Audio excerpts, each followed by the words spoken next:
ನಮಸ್ಕಾರ. ನಮಸ್ಕಾರ. ತಮ್ಮ ಶುಭನಾಮವೇನು? ಹರ್ಮಿಂದರ್ ಕೌರ್ ಅಲುವಾಲಿಯಾ, ತಾವು ಎಲ್ಲಿಂದ ಬಂದಿದ್ದೀರಾ? ಪುಣೆಯಿಂದ. ತಮ್ಮಿಂದ ಒಂದು ವಿಷಯ ತಿಳಿಯ ಬಯಸ್ತೇವೆ. ತಾವು ಸಂತ ರಾಮ್ಪಾಲ್ ಮಹಾರಾಜರಿಂದ ಯಾವಾಗ ದೀಕ್ಷೆ ಪಡೆದುಕೊಂಡ್ರಿ? ಸಂತ ರಾಮ್ಪಾಲ್ ಮಹಾರಾಜರಿಂದ 2003ರಲ್ಲಿ ದೀಕ್ಷೆ ಪಡೆದೆ. ಸರಿಸುಮಾರು 16 ವರ್ಷಗಳ ಕಾಲ ಸಂತ ರಾಮ್ಪಾಲ್ ಮಹಾರಾಜರಿಂದ ನಾಮದೀಕ್ಷೆ ಪಡೆದಾಗಿದೆ. ಹೌದು ಸರ್. ಸಂತ ರಾಮ್ಪಾಲ್ ಮಹಾರಾಜರಿಂದ ನಾಮದೀಕ್ಷೆ ಪಡೆಯುವ ಮೊದಲು ತಾವು ಯಾವ ಭಕ್ತಿ ಸಾಧನೆಗಳನ್ನ ಮಾಡ್ತಿದ್ರಿ?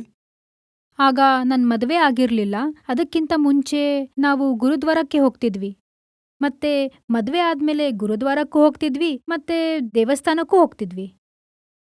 ದೇವಿ ದೇವತೆಗಳನ್ನು ಕೂಡ ಪೂಜಿಸ್ತಿದ್ವಿ ಮತ್ತು ಗುರುದ್ವಾರಗೆ ಹೋಗ್ತಿದ್ವಿ. ವ್ರತ ಉಪವಾಸ ಕೂಡ ಮಾಡ್ತಿದ್ರೇನು? ಹೌದು ಸರ್, ವ್ರತ ಕೂಡ ಮಾಡ್ತಿದ್ದೆ. ತಾವೊಂದು ಮಾತು ಹೇಳಿ, ಸಾಧನೆ ತಾವು ಮಾಡ್ತಿದ್ರಿ, ಭಕ್ತಿಯನ್ನಂತೂ ಮಾಡ್ತಾನೆ ಇದ್ರಿ, ಮತ್ತೆ ತಾವು ಸಂತ ರಾಮ್ಪಾಲ್ ಮಹಾರಾಜರಿಂದ ನಾಮದೀಕ್ಷೆ ಹೇಗೆ ಪಡೆದುಕೊಂಡ್ರಿ? ನನ್ ಪತಿಗೆ ಇಂಥ ಒಂದು ಸಮಯ ಬಂತಂದ್ರೆ ನನ್ನ ಪತಿಯ ಕೆಲಸದಲ್ಲಿ ಬಹಳಷ್ಟು ಸಮಸ್ಯೆಗಳು ಆಗಿದ್ವು. ಅವರೊಬ್ಬ ಪಾರ್ಟ್ನರ್ ಏನಿದ್ದ, ಅವನು ನನ್ನ ಪತಿಗೆ ಮೋಸ ಮಾಡಿ ಕಂಪನಿಯಿಂದ ಹೊರಟು ಹೋದ. ಆ ಸಮಯದಲ್ಲಿ ಇವರೊಬ್ಬ ಮಿತ್ರರು ಏನಿದ್ರು, ಅವರು ಸಂತ ರಾಮ್ಪಾಲ್ಜಿ ಮಹಾರಾಜರಿಂದ ನಾಮದೀಕ್ಷೆಯನ್ನು ಪಡೆದಿದ್ರು. ಅವರು ಇವರಿಗೆ ಸಿಕ್ಕಿದಾಗ ಅವರು ಇವರಿಗೆ ಸಂತ ರಾಮ್ಪಾಲ್ಜಿ ಮಹಾರಾಜರ ಬಗ್ಗೆ ಹೇಳಿದ್ರು ಮತ್ತು ಇವರು ಅದೇ ಸಮಯದಲ್ಲಿ ಅಲ್ಲಿಗೆ ಟಿಕೆಟ್ ಮಾಡಿಸಿ 2 ದಿನಗಳ ಬಳಿಕ ಹೊರಟು ಹೋದ್ರು. ಅಲ್ಲ, ತಮ್ಮ ಪತಿಯ ಗೆಳೆಯರು ಸಂತ ರಾಮ್ಪಾಲ್ ಮಹಾರಾಜರ ಬಗ್ಗೆ ತಮ್ಮ ಪತಿಗೆ ಅಂತ ಯಾವ ಮಾತು ಹೇಳಿದ್ರು? ಅದನ್ನ ನಿಮ್ಮ ಪತಿ ತಕ್ಷಣ ಎಕ್ಸೆಪ್ಟ್ ಮಾಡ್ಕೊಂಡ್ರಾ? ಅಂದ್ರೆ ಇಷ್ಟು ದೂರ ಹರಿಯಾಣಕ್ಕೆ ಹೋಗಿ ಸಂತ ರಾಮ್ಪಾಲ್ ಮಹಾರಾಜರಿಂದ ನಾಮದೀಕ್ಷೆ ಪಡೆಯೋಕೆ ಬಯಸಿದ್ರಾ? ನನ್ನ ಹಸ್ಬೆಂಡ್ ಅವರಲ್ಲಿಗೆ ಒಮ್ಮೆ ಹೋಗಿದ್ರು. ಆಗ ಅವರ ಮುಖ ಬಹಳ ಸಪ್ಪಗಾಗಿತ್ತು. ಆಗ ಅವರ ಮಿತ್ರರು ವಿಷಯ ಏನಂತ ಕೇಳಿದ್ರು. ಅವರಂದ್ರು, ಏನಾಯ್ತು, ನೀವು ಬಹಳ ನೊಂದ್ಕೊಂಡಂತೆ ಕಾಣ್ತಾ ಇದ್ದೀರಾ? ಆಗ ಇವ್ರು ಹೇಳಿದ್ರು, ನನ್ಮೇಲೆ ಬಹಳಷ್ಟು ಬ್ಯಾಂಕಿನ ಸಾಲ ಕೂಡ ಆಗಿದೆ, ಮನೆ ಕೂಡ ಬ್ಯಾಂಕಿನವರು ತಮ್ಮ ಬಳಿ ಮನೆಯ ಪತ್ರಗಳನ್ನು ಇಟ್ಕೊಂಡಿದ್ದಾರೆ. ಹಾಗಾಗಿ ಈಗ ಯಾವುದೇ ದಾರಿ ಎಲ್ಲೂ ನನ್ಗೆ ಕಾಣ್ತಿಲ್ಲ. ಏನ್ ಮಾಡ್ಲಿ, ಎಲ್ಲ ದೇವಸ್ಥಾನಗಳಿಗೆ ಹೋಗುವುದು ಮಾಡೋದು ಎಲ್ಲ ನೋಡಿದ್ದಾಯ್ತು. ಆಗ ಅವರು ಹೇಳಿದ್ರು, ತಾವು ಸಂತ ರಾಮ್ಪಾಲ್ಜಿ ಮಹಾರಾಜ್ ಅವರ ಬಳಿ ಒಂದು ಬಾರಿ ಅವರ ಆಶ್ರಮಕ್ಕೆ ಹೋಗಿ ನೋಡಿ, ನಿಮ್ಮ ಎಲ್ಲ ಪ್ರಾಬ್ಲಮ್ಸ್ ಅಲ್ಲೇ ಸಾಲ್ವ್ ಆಗುತ್ತೆ ಅಂತ.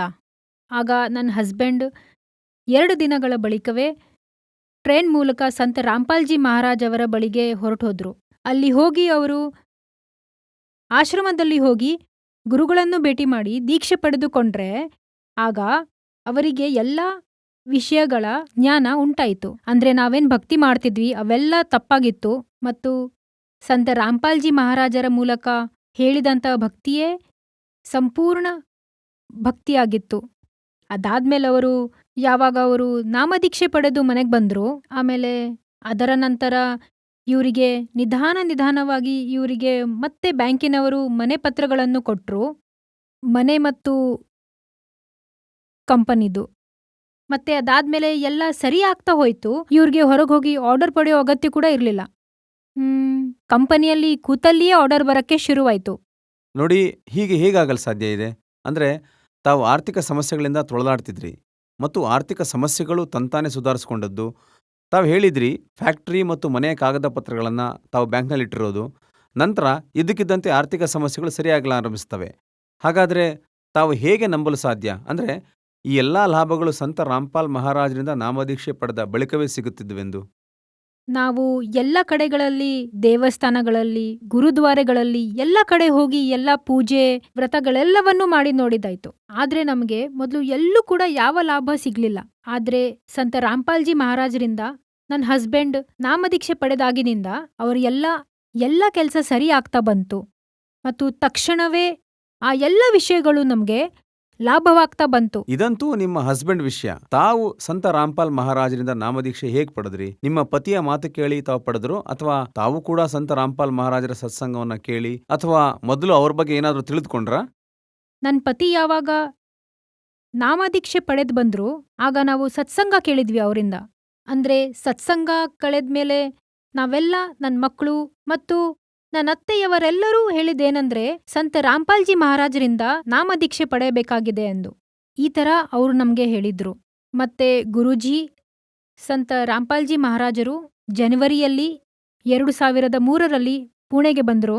ಆಗ ಅಲ್ಲಿಯೇ ನಾವು ನಾಮದೀಕ್ಷೆ ಸಂತ ರಾಮ್ಪಾಲ್ಜಿ ಮಹಾರಾಜರಿಂದ ಸ್ವೀಕರಿಸಿದೆವು. ನಾವು ನಿಮ್ಮಿಂದ ತಿಳಿಯ ಬಯಸುವುದೇನೆಂದ್ರೆ, ಸಂತ ರಾಮ್ಪಾಲ್ ಮಹಾರಾಜರ ಎಷ್ಟೋ ಶ್ರದ್ಧಾಳುಗಳಿದ್ದಾರೆ. ಅವರೊಡನೆ ನಾವು ಮಾತುಕತೆ ಆಡಿದಾಗ ಅವ್ರು ಹೇಳ್ತಾರೆ, ಸಂತ ರಾಮ್ಪಾಲ್ ಮಹಾರಾಜರಿಂದ ನಾಮದೀಕ್ಷೆ ಪಡೆದ ಬಳಿಕವೇ ಶಾರೀರಿಕ ಕಷ್ಟಗಳೇನಿವೆ, ಆರ್ಥಿಕ ಲಾಭಗಳೆಲ್ಲವೂ ಆಗುತ್ತವೆ. ಆರ್ಥಿಕ ಲಾಭದ ಬಗ್ಗೆ ತಾವು ಹೇಳಿದ್ರಿ. ತಮಗೆ ಸಂತ ರಾಮ್ಪಾಲ್ ಮಹಾರಾಜರಿಂದ ದೀಕ್ಷೆ ಪಡೆದ ಬಳಿಕ ಯಾವುದಾದ್ರೂ ಶಾರೀರಿಕ ಲಾಭ ಸಿಕ್ಕಿದೆಯೇ? ಹೌದು ಸರ್, ಶಾರೀರಿಕ ಲಾಭ ನನಗೆ ಬಹಳಷ್ಟು ಸಿಕ್ಕಿದೆ. ನಾನು ಸಂತ ರಾಮ್ಪಾಲ್ಜಿ ಮಹಾರಾಜರಿಗೆ ಭೇಟಿಯಾಗುವ ಮೊದಲು ನನಗೆ ಅಸ್ತಮಾ ಅಟ್ಯಾಕ್ ಆಗ್ತಿತ್ತು. ಅಸ್ತಮಾದ ಬಲಿಷ್ಠವಾದ ಅಟ್ಯಾಕ್ ನನಗೆ ಹೇಗಾಗ್ತಿತ್ತಂದ್ರೆ, ಉಸಿರಾಟದ ಶಬ್ದವು ನನಗೆ ದೂರ ದೂರ ತನಕ ಕೇಳ್ತಿತ್ತು. ಅದರ ಸದ್ದು 3ನೇ ಕೊಠಡಿವರೆಗೂ ಕೇಳ್ತಿತ್ತು.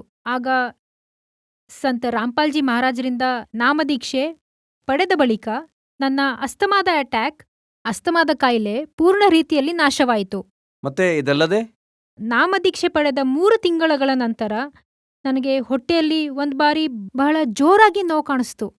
ನನಗೆ ಡಾಕ್ಟರ್ ಬಳಿ ಜಾಂಗಿ ಹಾಸ್ಪಿಟಲಲ್ಲಿ ಕರ್ಕೊಂಡು ಹೋದ್ರು. ಅಲ್ಲಿ ಡಾಕ್ಟರ್ ಇಂಜೆಕ್ಷನ್ ಇತ್ಯಾದಿ ಕೊಟ್ಟರು. ಅವ್ರಿಗೆ ಅರ್ಥ ಆಗ್ತಿರ್ಲಿಲ್ಲ ಏನು ಪ್ರಾಬ್ಲಮ್ ಅಂತ. 4 ದಿನಗಳ ತನಕ ಅವರು ಔಷಧಿ ಕೊಟ್ಟರು ಮತ್ತು ಅಡ್ಮಿಟ್ ಮಾಡಿದ್ರು. ಅದಾದ್ಮೇಲೆ ಅವರು CT ಸ್ಕ್ಯಾನ್ ಮಾಡಿದ್ರು.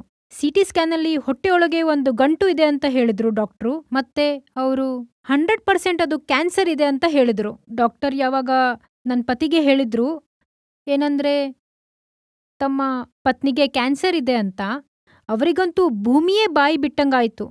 ಅವರು ಅಂದ್ರು ಮುಂದೇನು ಮಾಡ್ಬೇಕಂತ. ಯಾಕಂದ್ರೆ ಮಕ್ಕಳೆಲ್ಲರೂ ಇನ್ನೂ ಚಿಕ್ಕವರಾಗಿದ್ರು. ಅವರಿಗೆ ಅರ್ಥ ಆಗ್ತಿರ್ಲಿಲ್ಲ ಮುಂದೇನಾಗುತ್ತೆ ಅಂತ.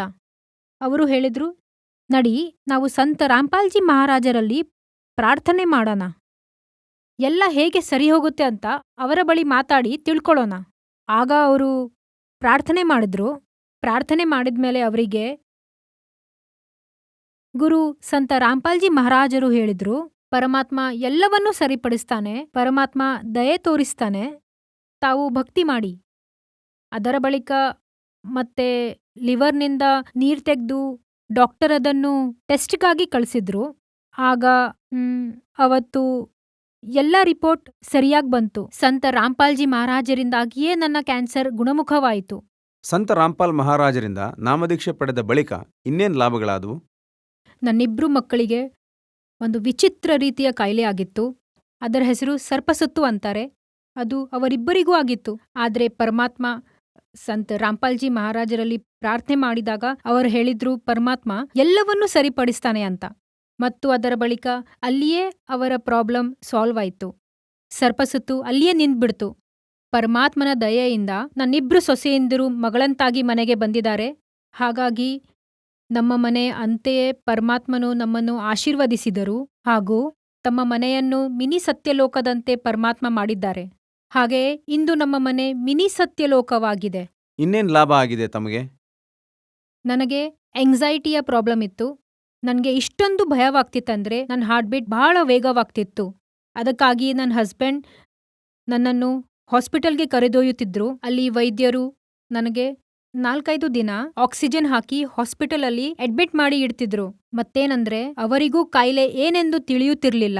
ಮತ್ತೆ ಸಂತ ರಾಮ್ಪಾಲ್ಜಿ ಮಹಾರಾಜರಿಗೆ ಪ್ರಾರ್ಥನೆ ಕಳುಹಿಸಿದೆವು. ಆಗ ಅವ್ರು ಹೇಳಿದ್ರು, ಯಾವುದೋ ಕೆಟ್ಟ ಕರ್ಮವಿದೆ, ಅದು ನಾಶವಾಗುವುದು. ನಿಧಾನವಾಗಿ ಈ ನನ್ನ ಎಲ್ಲ ಪ್ರಾಬ್ಲಮ್ ಪರಮಾತ್ಮನು ಸರಿಪಡಿಸಿದರು. ಒಂದ್ ಸಮಯ ಹೇಗಿತ್ತಂದ್ರೆ ನಮ್ಮ ಮನೆಯಲ್ಲಿ ತಿನ್ನೋಕ್ಕೂ ಕೂಡ ಪ್ರಾಬ್ಲಮ್ ಆಗ್ತಿತ್ತು. ಮಕ್ಕಳ ಫೀಸಿಗಾಗಿಯೂ ಹಣ ಇರ್ತಿರ್ಲಿಲ್ಲ. ಮತ್ತು ನಾವು ಏನಂದ್ರೆ ಬೀದಿಗೆ ಬಂದ್ಬಿಟ್ಟಿದ್ವಿ. ಎಷ್ಟು ಕೆಟ್ಟ ಪರಿಸ್ಥಿತಿ ಆಗಿತ್ತೆಂದ್ರೆ ಸಂಪೂರ್ಣವಾಗಿ ಬೀದಿಗೆ ಬಂದಿದ್ವಿ. ಅದರ ಬಳಿಕ ಸಂತ ರಾಮ್ಪಾಲ್ಜಿ ಮಹಾರಾಜರಿಂದ ನಾಮದೀಕ್ಷೆ ಪಡೆದ ಬಳಿಕ ಎಲ್ಲ ಸರಿ ಹೋಗ್ತಾ ಬಂತು. 2 ಫ್ಯಾಕ್ಟ್ರಿಗಳಾದ್ವು. ಈಗ ಇನ್ನೂ 2 ಗಾಡಿಗಳಿವೆ. ಪರಮಾತ್ಮನ ದಯೆಯಿಂದ ಈಗ ಸ್ವಂತದ ಮನೆ ಕೂಡ ಆಯಿತು. ಸಂತ ರಾಮ್ಪಾಲ್ಜಿ ಮಹಾರಾಜರಲ್ಲಿ ಇಷ್ಟೇ ಪ್ರಾರ್ಥನೆ ಮಾಡುತ್ತೇವೆ, ಏನಂದ್ರೆ ನಮ್ಗೆ ಸಂಪತ್ತಲ್ಲ, ಕೇವಲ ಭಕ್ತಿ ಬೇಕು, ಮೋಕ್ಷ ಬೇಕು ಅಂತ. ಇದಂತೂ ಆಯ್ತು. ಶಾರೀರಿಕ ಮತ್ತು ಆರ್ಥಿಕ ಲಾಭದ ಬಗ್ಗೆ ಮೊದಲೇ ತಾವು ಹೇಳಿದ್ರಿ. ಅಂದ್ರೆ ಸಂತ ರಾಮ್ಪಾಲ್ ಮಹಾರಾಜರಿಂದ ನಾಮದೀಕ್ಷೆ ಪಡೆದ ನಂತರ ತಮಗೆ ಸಾಕಷ್ಟು ಲಾಭ ಸಿಕ್ಕಿದೆ. ಈಗ ನಾವು ನಿಮ್ಮಿಂದ ತಿಳಿಯ ಬಯಸುವುದೇನೆಂದ್ರೆ, ಸಂತ ರಾಮ್ಪಾಲ್ ಮಹಾರಾಜರಿಂದ ಸಾಮಾಜಿಕ ಅಭಿವೃದ್ಧಿಗಾಗಿ ಅವರ ಯೋಗದಾನವೇನು? ಸಂತ ರಾಮ್ಪಾಲ್ಜಿ ಮಹಾರಾಜರ ಸಮಾಜದಲ್ಲಿ ಯೋಗದಾನವು ಬಹಳಷ್ಟು ಇದೆ. ಆಮೇಲೆ ಹೆಣ್ಣು ಮಕ್ಕಳ ವಿವಾಹಕ್ಕಾಗಿ ಈಗ ಅವರ ತಂದೆ ತಾಯಿಯರು ಚಿಂತಿಸಬೇಕಾದ ಅವಶ್ಯಕತೆ ಇಲ್ಲ. ಸಂತ ರಾಮ್ಪಾಲ್ಜಿ ಮಹಾರಾಜರ ದಯೆಯಿಂದ ನನ್ನ 2 ಗಂಡು ಮಕ್ಕಳ ಮದುವೆ ಆ, ವರದಕ್ಷಿಣೆ ಇಲ್ಲದೆ, ಒಂದು ಪೈಸೆಯೂ ಪಡೆಯದೆ ಬಹಳ ಒಳ್ಳೆ ರೀತಿಯಲ್ಲಿ ನಡೆಯಿತು. ನೋಡಿ, ವರದಕ್ಷಿಣೆ ಇಲ್ಲದೆ ಬಹಳಷ್ಟು ಮದುವೆಗಳಾಗ್ತವೆ. ಆದರೆ ನಂತರ ಹೆಣ್ಣು ಮಕ್ಕಳೊಡನೆ ಬಹಳಷ್ಟು ಹೆಚ್ಚು ಪ್ರಾಬ್ಲಮ್ಗಳು ಉಂಟಾಗ್ತವೆ ಮತ್ತು ಪುನಃ ಪರಿವಾರದವರು ವರದಕ್ಷಿಣೆ ಬೇಡಲಾರಂಭಿಸ್ತಾರೆ. ಮತ್ತೆ ಪುನಃ ಅದೇ ಪರಿಸ್ಥಿತಿ ಬಂದ್ಬಿಡುತ್ತೆ. ನಾವು ತಮ್ಮಿಂದ ಇದನ್ನ ತಿಳಿಯ ಬಯಸುತ್ತೇವೆ, ಏಕೆಂದ್ರೆ ಬಹಳಷ್ಟು ಜನರು ಹೀಗೆ ಇದ್ದಾರೆ. ಅವರು ಈ ವಿಷಯಕ್ಕಾಗಿ ಸಂತುಷ್ಟರಿಲ್ಲ. ಅಂದ್ರೆ ಅವರ ನಂಬಿಕೆ ಏನಂದ್ರೆ ವಿವಾಹದ ಬಳಿಕ ಹೆಣ್ಣು ಮಕ್ಕಳೊಡನೆ ಸಮಸ್ಯೆ ಉಂಟಾಗುತ್ತದೆ. ನಾವು ತಮ್ಮಿಂದ ತಿಳಿಯ ಬಯಸುತ್ತೇವೆ, ತಮ್ಮ ಮಕ್ಕಳ ವಿವಾಹವಾಗಿ ಎಷ್ಟು ವರ್ಷಗಳು ಕಳೆದವು? ದೊಡ್ಡ ಸೊಸೆ ಏನಿದ್ದಾಳೆ, ಅವಳ ವಿವಾಹವಾಗಿ 10 ವರ್ಷಗಳಾದ್ವು ಮತ್ತು ಚಿಕ್ಕ ಸೊಸೆಯದು 5 ವರ್ಷಗಳಾದ್ವು. ಈಗ ಇಲ್ಲಿಯವರೆಗೆ ವಿವಾಹವಾದ ಬಳಿಕ ತಾವು ಯಾವುದೇ ರೀತಿಯ ವರದಕ್ಷಿಣೆಯ ಬೇಡಿಕೆಯನ್ನ ಮಾಡಿಲ್ಲ. ಇಲ್ಲ ಸರ್, ಒಂದು ಬಿಡಿಕಾಸು ವರದಕ್ಷಿಣೆ ಆಗಿ ಸ್ವೀಕರಿಸಲಿಲ್ಲ. ಈ ಪ್ರೇರಣೆ ಎಲ್ಲಿಂದ ಸಿಗುತ್ತೆ ತಮಗೆ? ಸಂತ ರಾಮ್ಪಾಲ್ಜಿ ಮಹಾರಾಜರ ದಯೆಯಿಂದ ಪ್ರೇರಣೆ ನಮಗೆ ಸಿಕ್ಕಿದೆ. ಏಕೆಂದರೆ ಅವರು ವರದಕ್ಷಿಣೆ ಪದ್ಧತಿಯನ್ನು ನಿರ್ಮೂಲನೆ ಮಾಡುವ ಸರ್ವ ಪ್ರಯತ್ನವನ್ನು ಮಾಡಿದ್ದಾರೆ. ಅವರನ್ನು ನೋಡಿ ನಮಗೆ ಈ ಪ್ರೇರಣೆ ಸಿಕ್ಕಿದೆ ಅವರಿಂದ. ಅಂದ್ರೆ ವರದಕ್ಷಿಣೆ ಪಡೆಯುವುದು ಬಹಳ ತಪ್ಪು ಕೆಲಸವಾಗಿದೆ. ಸಂತ ರಾಮ್ಪಾಲ್ಜಿ ಮಹಾರಾಜರು ನಶೆಯನ್ನು ಬಿಡಿಸಿದ್ರು. ಅದಕ್ಕಾಗಿ ನಾನೇನು ಹೇಳೋಕ್ಕೆ ಬಯಸ್ತಿದ್ದೀನಂದ್ರೆ, ನನ್ನ ಮನೆಯಲ್ಲಿ ನಾನು ನೋಡಿದ್ದೆ, ನನ್ನ ತಂದೆಯವರು ಡ್ರಿಂಕ್ಸ್ ಮಾಡ್ತಿದ್ರು. ಅದಕ್ಕಾಗಿ ನಾನು ಯಾವಾಗ್ಲೂ ಬಯಸ್ತಿದ್ದೆ, ನನ್ನ ಸಿಗುವ ಗಂಡ ಯಾವತ್ತಿಗೂ ಕುಡಿಯುವವನೂ ಆಗಿರಬಾರ್ದೆಂದು. ನಾನು ಯಾವಾಗ್ಲೂ ಭಗವಂತನಲ್ಲಿ ಇದೇ ಪ್ರಾರ್ಥಿಸುತ್ತಿದ್ದೆ. ಮತ್ತು ನನಗೆ ಸಿಕ್ಕಿದ ಗಂಡನು ಮೊದಲಿನಿಂದಲೂ ಡ್ರಿಂಕ್ಸ್ ಮಾಡ್ತಿರ್ಲಿಲ್ಲ. ಭಕ್ತ ಸಮಾಜಕ್ಕೆ ಏನು ಸಂದೇಶ ನೀಡ ಬಯಸುತ್ತೀರಿ? ಭಕ್ತ ಸಮಾಜದೊಡನೆ ವಿನಂತಿಸುವುದು ಏನಂದ್ರೆ, ಸಂತ ರಾಮ್ಪಾಲ್ಜಿ ಮಹಾರಾಜರ ಜ್ಞಾನ ಕೇಳಿ ತಾವು ಅವರ ಜ್ಞಾನ ತಿಳಿದು ಪರಮಾತ್ಮನ ಶರಣದಲ್ಲಿ ಬನ್ನಿ. ಧನ್ಯವಾದಗಳು. ಸತ್ ಸಾಹೇಬ್.